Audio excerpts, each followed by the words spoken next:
You can't make this stuff up. In the December 2015 issue of Playboy magazine, Oscar de la Hoya wrote a letter to Floyd Mayweather. It started, "Dear Floyd." And here's a few snippets of de la Hoya, what he went on to write. "Let's face it, you were boring. Another reason boxing is better off without you. You were afraid of taking chances, afraid of risk. Maybe you'll put your true skills to work and open up a used car dealership or run a circus. Or maybe you'll wind up back on Dancing with the Stars.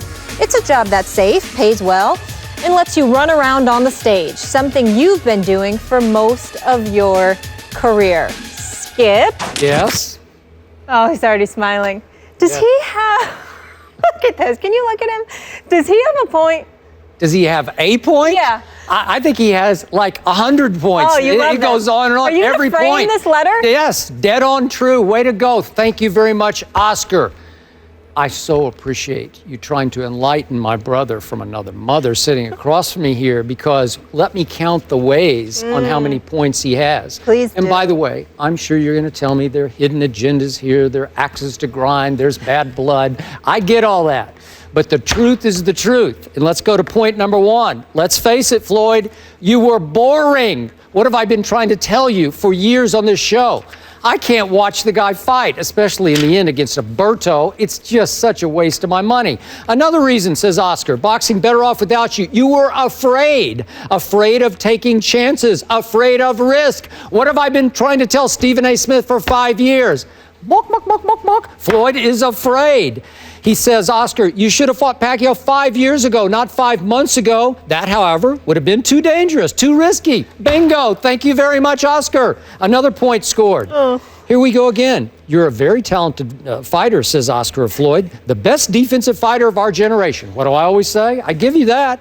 But what good is talent if you don't test it? Muhammad Ali did. Sugar Ray Leonard did. Floyd did not. I just threw that in. That was my little aside there.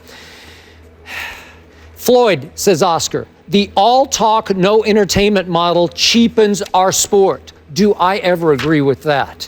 And finally, back to Molly's final point, maybe you'll put your true skills to work and open a used car dealership or run a circus.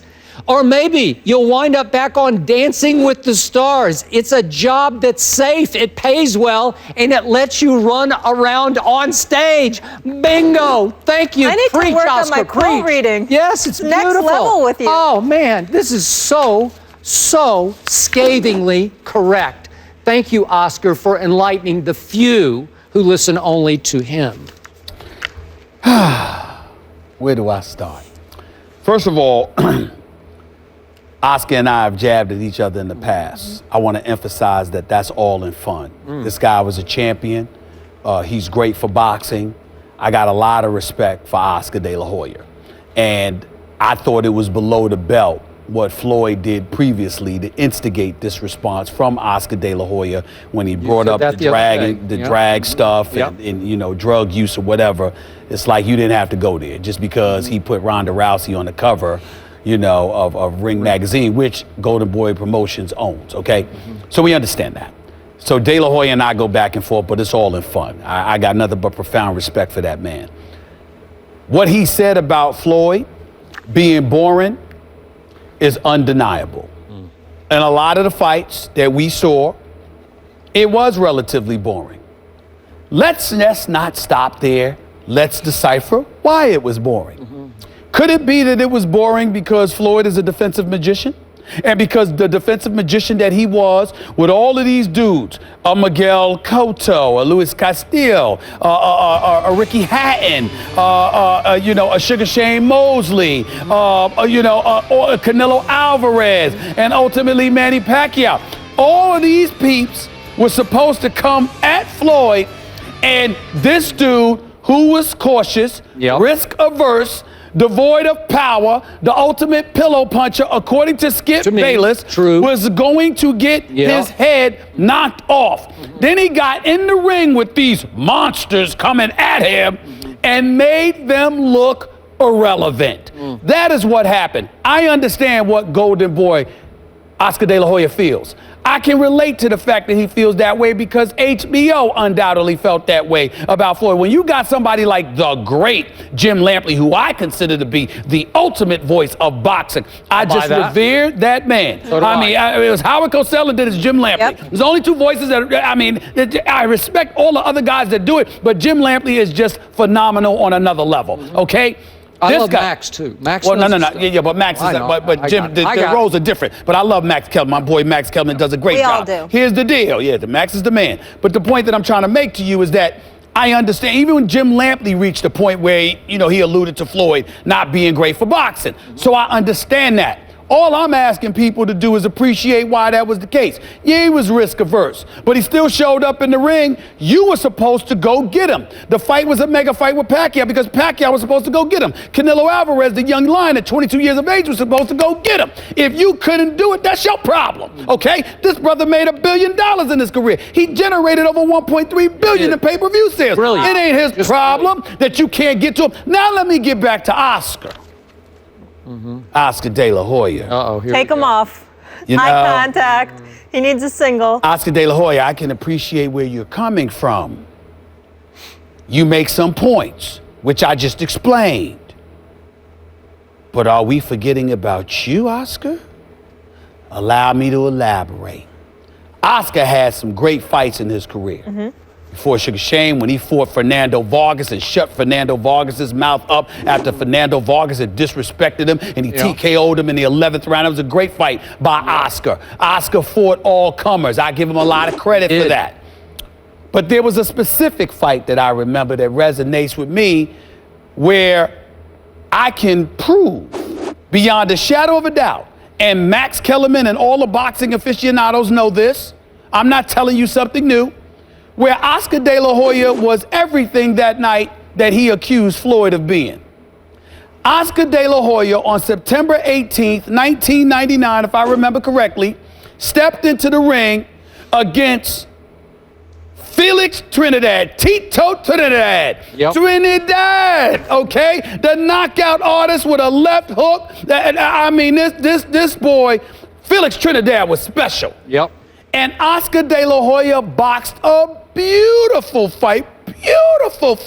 I mean, he was sitting there, was winning on points, was giving Trinidad a boxing lesson. Then somewhere around the 8th round or something, Oscar got caught with a left hook.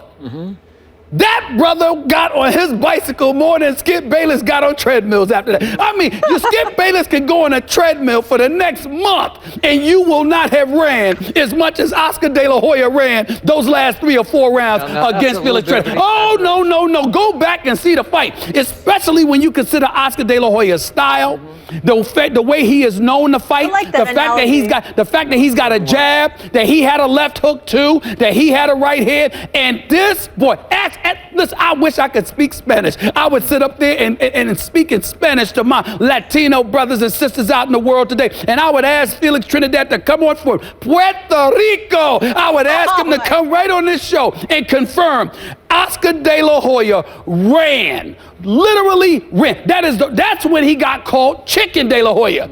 You sit up there and you call Floyd Mayweather, buck. That fight, Oscar De La Hoya ran. So how is it, and one would argue that that was the biggest fight, even though pay-per-view was big for him and Floyd, that was the biggest fight of Oscar De La Hoya's career. That was a fight where you walked in there and you literally looked at Oscar and went like this brother could get knocked out. This could happen to him because Felix Trinidad is coming, okay? Oscar De La Hoya ran for the last at least three, arguably 4 rounds. I mean, this brother, he wasn't on a tricycle, he wasn't on a bicycle, he was on a damn motorcycle, for crying out loud. Does Oscar get to respond? To your sure. Sure. Look, it's not a shot, these are facts.